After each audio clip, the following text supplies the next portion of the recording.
인터넷 어학사전에 이런 해설이 붙은 단어가 있습니다. 잘 듣고 한번 어떤 단어인지 알아맞혀 보세요. 생각이 모자라고 행동이 어리석은 사람을 속되게 이르는 말. 무슨 단어일까요? 바보? 비슷한데 세 글자입니다. 또라이라는 단어입니다. 또라이라는 단어가 사전에 올라가 있더라고요. 또라이라는 단어를 우연히 찾아보다가 보니까 연관 검색어에 또라이 질량 보존의 법칙이라는 게 있더라고요. 뭔가 찾아봤습니다. 그랬더니 첫째, 법칙이 5가지가 있어요. 첫째, 또라이를 피해 조직을 옮기면 그곳에는 또 다른 또라이가 있다. 어디에나 있다는 얘기죠. 둘째, 상 또라이가 없으면 이보다 덜한 덜 또라이 여럿이 있다. 셋째, 팀 내 또라이가 다른 데로 가면 새로운 또라이가 들어온다. 참 골치 아파요. 네 번째, 또라이를 물리치기 위해서는 내가 또라이가 되어야 할 때도 있다.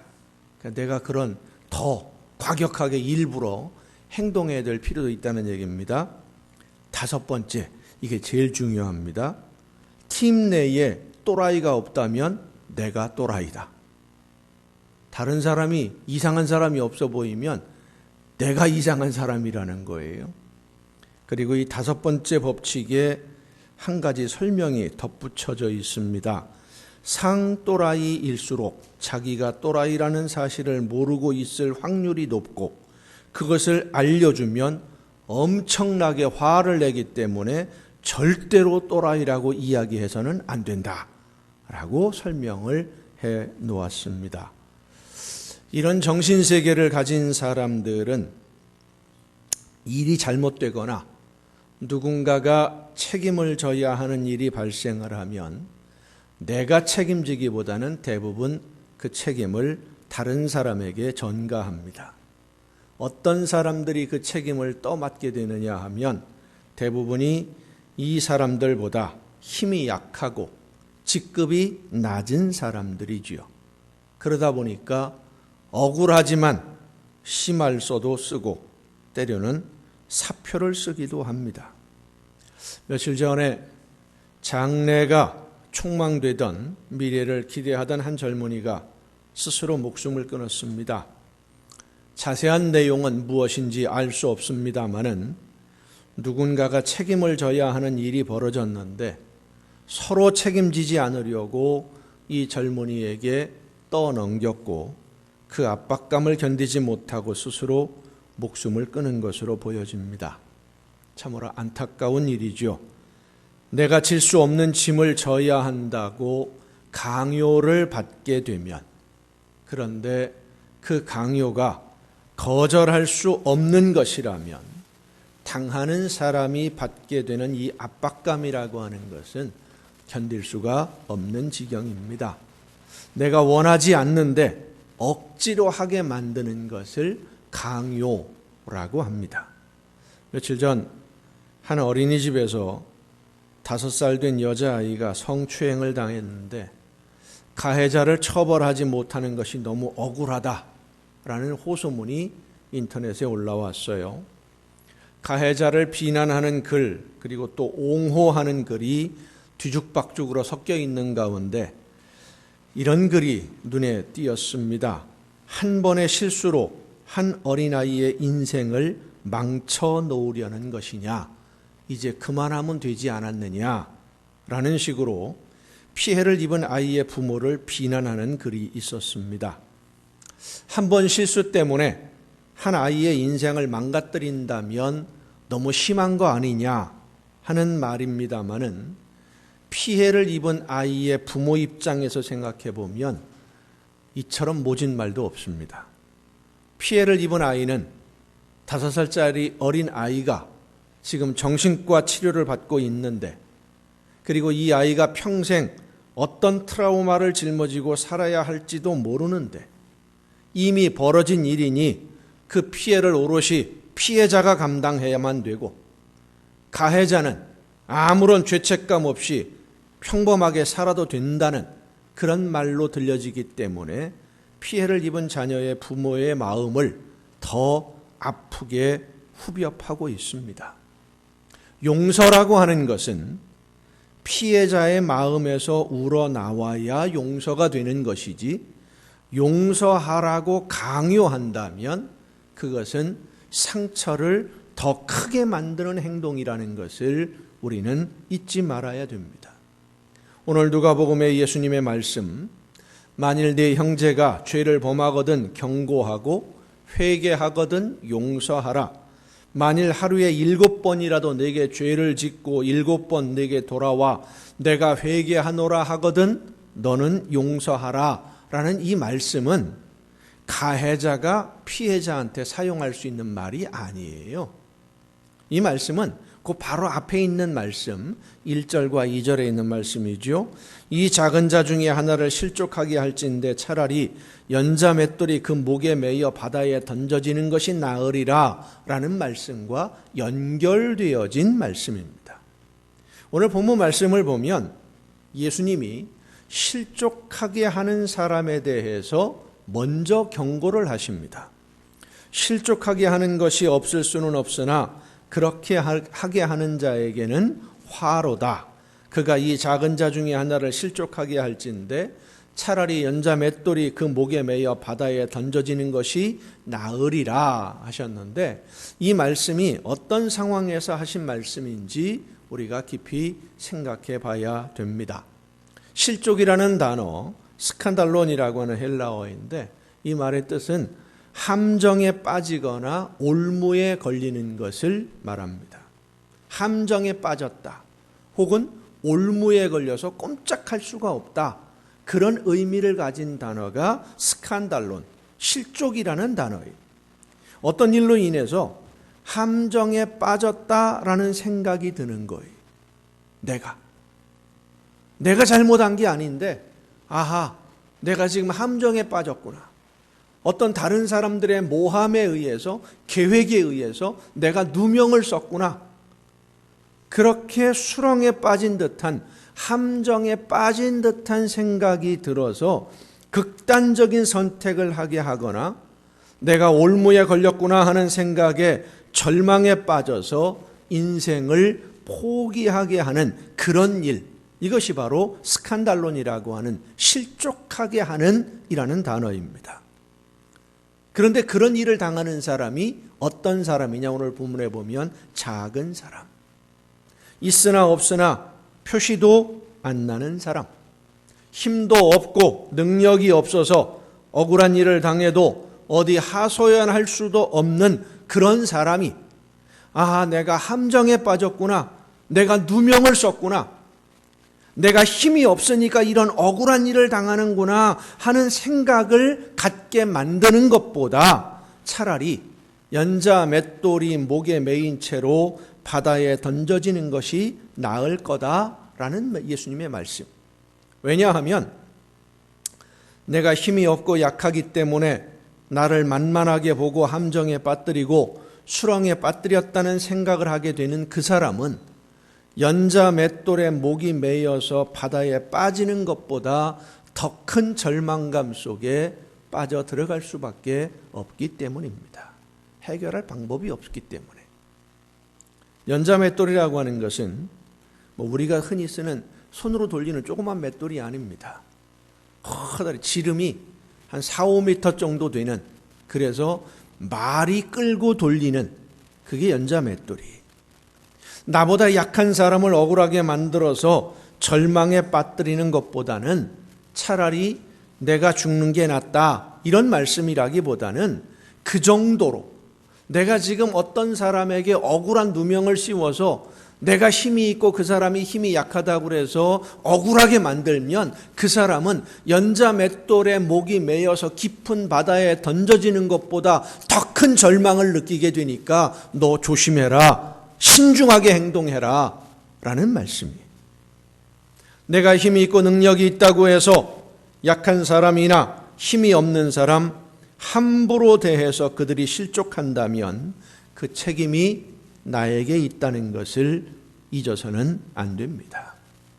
존 오트버그라는 목사님이 쓴 책 중에 당신이 그들을 알기 전까지 모든 사람은 정상이다 라는 책이 있습니다.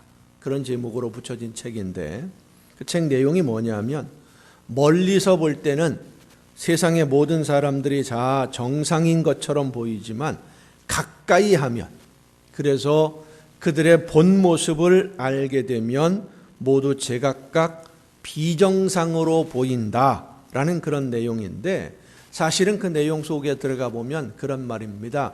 내 생각과 내 기준을 가지고 다른 사람을 보면 나는 정상이고 다른 사람들은 다 비정상이다 라는 거예요. 나 하나만 내 기준을 가지고 본다면 나 하나만 정상인 것 같고 나머지는 다 이상해 보인다는 거죠.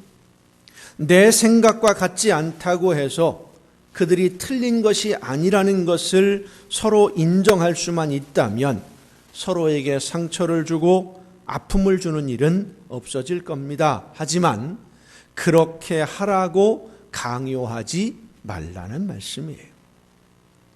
이제 받을 만큼 받았으니까 그만 용서하라고 강요해서는 안 됩니다. 이제 상대방도 처벌받을 만큼 받았으니까 그만 용서하고 잊으라 라고 강요하지 말라는 말씀이에요.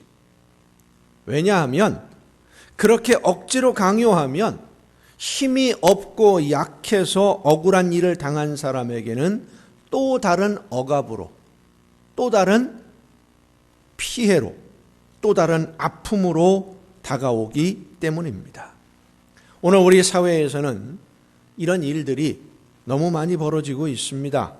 우리 민족은 말로 다 표현할 수 없는 아픈 역사를 가지고 있는 민족입니다.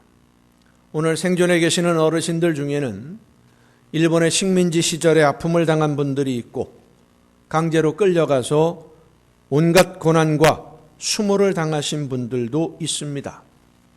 해방 이후에는 민족상잔이라고 하는 비극적인 전쟁으로 인해서 당했던 아픔들과 그 상처들 쉽게 잊혀질 수 없는 깊은 흉터로 가슴 깊이 자리 잡고 있습니다. 그 이후로도 4.19, 5.16, 그리고 12.12, 5.18, 삼청교육대, 부산형제복지원, 최근에는 천안함, 세월호 이런 사건들로 인해서 너무 많은 분들의 마음에 아픔과 상처가 얼룩져 있습니다. 시간이 많이 지났는데 이제 그만하라라는 말을 하는 사람들도 있습니다. 지겹다는 말을 하는 사람도 있습니다. 그렇게 생각할 수도 있겠죠. 하지만 그런 말 한마디 때문에 더 큰 상처를 받고 아픔을 홀로 견디다가 스스로 목숨을 끊는 분들도 상당히 많습니다. 내가 견딜 수 없는 아픔인데 어떻게든 이 아픔을 견디어 보려고 하는데 아무렇지도 않게 던지는 그 말 한마디가 그들을 무너지게 만드는 거예요. 쓰러지게 만들고 있는 거예요. 억울한 누명을 쓰고 오랜 세월 손가락질을 받은 분들에게 이제 시간이 많이 흘렀으니 그만 잊으라고 말하는 그 말 때문에 그만 절망하고 낙심하는 분들이 많습니다. 이렇게 생각해 보십시다. 세월호로 인해서 사랑하는 자녀들을 잃은 사람들에게 이제 오래되었으니까 보상받을 만큼 받았으니까 그만 잊어라 라고 말하는 사람들에게 6.25라고는 동족상잔의 비극 이미 50년도 넘었는데 왜 그거 가지고 아직도 떠들고 있느냐라고 말한다면 그분들이 받아들이겠습니까? 그것과 이건 다르다라고 이야기할 거예요. 내가 생각할 때는 다르지요. 그러나 아픔을 당한 분들의 입장에서는 똑같이 큰 거예요. 교회는 그분들의 아픔을 감싸 안고 함께 울어주면서 함께 그 고통을 나누는 곳이 되어야 되는데 오히려 교회의 이름을 내세운 어떤 사람들이 그들의 상처와 아픔에 소금을 뿌려서 더 큰 아픔을 주는 일들이 요즘 벌어지고 있습니다. 참으로 안타까운 일이에요. 며칠 전에 노태우 전 대통령의 큰아들인 노재헌 씨가 광주에 있는 5월 어린이집을 방문해서 사과를 하고 그분들에게 용서를 비는 일이 있었습니다. 병석에 계시는 아버지를 대신해서 찾아왔다라고 전한 이 노재헌 씨가 광주의 아픔에 대해서 피해를 입었던 당사자들에게 고개를 숙이고 무릎을 꿇고 진심으로 용서를 구했습니다. 이분은 지난 8월에도 5.18 묘지를 찾아가서 참배를 하고 고개를 숙였었는데 이런 이야기를 했어요. 피해를 입은 분들이 그만하라고 할 때까지 사죄할 것이다. 피해를 입은 분들이 이제 되었으니까, 용서했으니까 그만해라 라고 할 때까지 나는 무릎을 꿇겠다. 잘못했으니 사죄하라고 강요하는 것도 견디기 어려운 일입니다마는 용서하라고 강요하는 것은 피해자를 더 아프게 하는 가해라는 것을 우리는 알아야 됩니다. 억울하게 아픔을 당하고 고통을 당하는 사람에게 예수 믿는 사람이니까 먼저 용서해야 한다라고 말하는 것은 사실 너무 가혹한 압박입니다. 여러분, 우리 하나님의 자녀된 성도들은 아픔을 견디고 있는 분들의 상처를 파헤집는 일을 해서는 안 됩니다. 그들에게 용서를 강요해서도 안 됩니다. 용서하라고 강요하는 것은 그분들에게 너는 힘이 없으니까 억울한 일을 당해도 입 다물고 있으라는 것과 같은 말이 되기 때문이에요. 그래서 예수님의 말씀은 작은 자 한 사람을 실족하게 하면 그 사람은 연자 맷돌에 매여서 바다에 던져지는 것 같은 고통을 받게 되니까 그것을 잊지 말라는 말씀이에요. 이웃을 그렇게 아프게 한 사람은 그보다 더 심각한 벌이 있다는 것을 먼저 생각하라는 말씀이지요. 작은 자 한 사람을 실족하게 하면 용서받는 것 꿈에도 생각하지 말라는 말씀이기도 합니다. 하나님의 아들인 예수 그리스도께서 대신 목숨 버리시고 살려놓으신 한 영혼을 내가 실족하게 만들어서 그만 멸망의 수렁에 던져버린다면, 그들에게 용서를 강요하고 관용을 강요함으로써 더 큰 아픔과 상처를 받게 한다면 나는 용서받지 못할 수도 있다는 두려움을 가지라고 예수님이 말씀하시는 겁니다. 아무리 작은 일이라도 누구에겐가는 큰 아픔이 될 수 있습니다. 나는 아무렇지 않게 웃으며 넘길 수 있는 말이지만 누구에겐가는 밤잠을 설치게 하는 큰 아픔이 될 수도 있습니다. 무엇보다 용서해야 한다라는 이 맷돌을 이웃의 목에 걸어놓지 말아야 됩니다. 그런데 이런 일들이 너무 자주 일어납니다. 그 정도도 이해 못 해주느냐? 장난으로 그런 건데 왜 정색을 하고 그러느냐?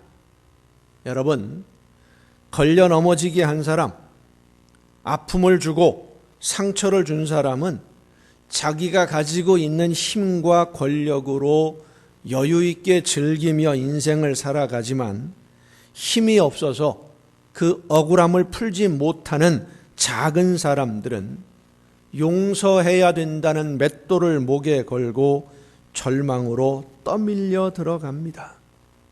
심지어 작은 자를 실족하게 한 사람은 아무 일 없다는 듯이 자유롭게 활보하고 있지만 피해자는 오히려 가해자를 두려워하고 피해자가 가해자를 피해서 다른 지역으로 도망가야 하는 일들이 우리 주위에서 너무 많이 벌어지고 있어요.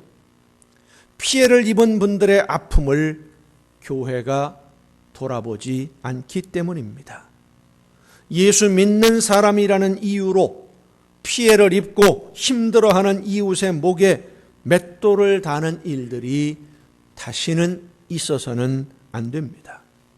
만약에 맷돌을 달아야 한다면 먼저 나 자신을 돌아보고 나 때문에 누가 아파하는 분은 없는지, 나 때문에 실족하고 수렁에 빠지는 이웃은 없는지, 나 때문에 억울해하는 이웃이 없는지 신중하게 돌아보면서 나에게 맷돌을 매다는 마음으로 행동을 해야지, 다른 사람의 목에 맷돌을 매다는 그런 행동이나 말을 해서는 안 되는 것입니다.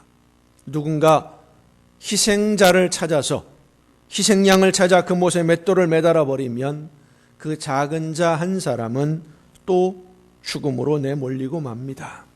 여러분은 누군가의 목에 맷돌을 매달지 말고 자신을 먼저 돌아보며 혹시라도 아픔과 상처로 고통스러워하는 이웃이 있거든 우리를 찾아오셔서 사랑으로 품어주신 예수님의 사랑으로 그들을 품에 안아주는 여러분 모두가 될 수 있기를 간절히 바랍니다. 오늘 본문 말씀에서 두 번째로 우리가 생각해야 할 말씀은 용서에 대한 말씀이에요. 아픔이 있고 고통이 있다 하더라도 용서하기 위해서 그래도 노력해야 된다라는 이런 말씀인데, 예수님의 말씀을 보면 힘이 있는 사람은 약한 사람을 실족하지 않게 하기 위해서 노력해야 되고, 약한 사람, 상처를 받은 사람은 나에게 아픔을 주고 상처를 준 사람을 끝까지 미워하고 증오할 것이 아니라 용서하고 사랑하기 위해서 최선을 다해야 된다 말씀해 주십니다. 예수님은 어느 한쪽만 편드는 것이 아니에요.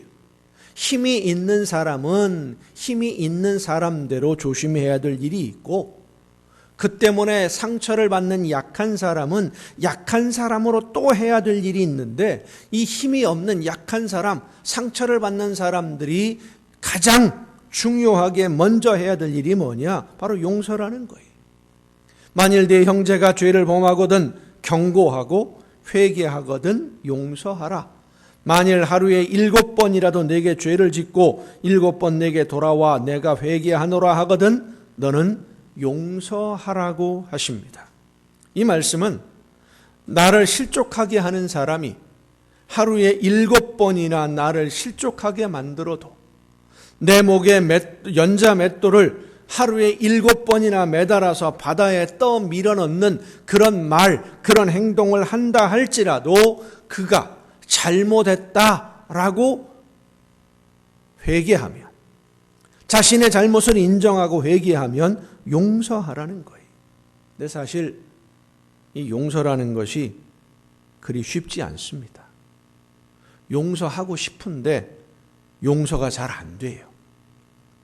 용서하지 않으면 내 마음만 아프고 나만 힘들다라는 것을 알기 때문에 다 털어버리고 싶은데 털어지지가 않아요. 옷에 묻은 먼지라면 그냥 툭툭 털어버리겠는데 이게 마음속 깊이 쌓인 아픔이고 상처다 보니까 이걸 털고 싶은데 털어지지가 않는 거예요. 계속 나를 힘들게 해요. 사실 나를 아프게 하고 힘들게 한 사람은 하나님 앞에서 책망 듣게 되기까지 그런 일이 있다는 것조차도 잊어버리고, 사실 그렇잖아요. 나를 아프게 한 사람이요, 언제 그랬냐는 듯이 얼굴에 철판을 깔은 건지 진짜 몰라서 그런 건지 웃으면서 다가오면 때로는 섬뜩해요. 이 인간이 또 나한테 언제 또 뒤통수 칠지 모르는데 왜 이렇게 웃으면서 다가오지? 나도 모르게 멈칫해져요. 근데 그 사람은 정말 모르는 것 같아. 잊어버린 것 같아. 마음에 담아두지 않고 살아갑니다. 그런데 아픔을 당한 사람은 그 아픔 때문에 하루하루가 힘든 거예요. 상처를 준 사람은 아픔을 모르지만 상처받은 사람은 상처 때문에 하루도 편하지 않아요. 하지만 아픔과 상처는 빨리 털어버릴수록 나에게 유익한 줄로 믿으시길 바랍니다. 그래서 예수님이 하루에 7번 용서를 구하면 7번 용서하라 라고 말씀하시는 거예요. 그것은 나 자신을 위해서 용서하라는 말씀입니다. 상대방을 위해서가 아니라 나를 위해서. 아픔을 담고 있으면, 그래서 마음이 상하고 낙심해서 수렁에 빠진 것처럼 억울한 마음을 간직하고 있으면 내가 더 힘드니까, 내가 더 어려워지니까. 그렇습니다. 아픔을 준 사람은 아픔을 준 사실조차도 잊어버리고 살아요. 옛말에 맞은 사람은 발 뻗고 자도 때린 사람은 발 뻗고 못 잔다 그랬었지요. 요즘은 반대입니다. 완전히 반대가 됐어요. 마음에 상처를 준 사람들은 다 잊어버리고 권력과 부귀 영화를 누리며 잘 살고 있는데, 상처를 받고 억울한 일을 당한 사람들은 그 상처로 인해서 무거운 짐에 억눌려서 하루하루 눈치 보면서 정신과 치료를 받으면서 살아요. 아프니까, 힘드니까. 그래서 용서하고 털어버리라는 겁니다. 그리고 용서하고 사랑하면 하나님은 그 용서한 것보다 하나님의 놀라운 사랑으로, 더 큰 사랑으로 그 심령 속에 진정한 평화와 행복을 부어 주시는 줄로 믿습니다. 하나님의 그 약속을 바라보면서 용서하고 사랑하라는 거예요. 나에게 아픔을 준 사람이 용서를 구하지 않는다 할지라도 내가 먼저 용서하는 것이 내가 평안하고 복받는 길이라는 것을 알면서도 이 용서가 쉽게 되지 않으니까 우리는 기도할 수밖에 없습니다. 성령께서 내 마음을 주관하셔서 내 모든 아픔과 상처를 치유해 주시고 이 모든 아픔으로부터 나를 회복시켜 주셔서 모든 아픔과 상처를 털어버리고 주님과 함께 기쁨과 즐거움으로 오늘을 살아갈 수 있도록 나를 붙들어 주옵소서 기도하는 것입니다. 사랑하는 성도 여러분, 오늘 우리가 살아가는 이 세상은 힘이 있는 사람은 하고 싶은 대로 다 하지만 힘이 없는 사람은 억울하고 빼앗기고 상처받아도 하소연하지도 못하는 어두운 세상입니다.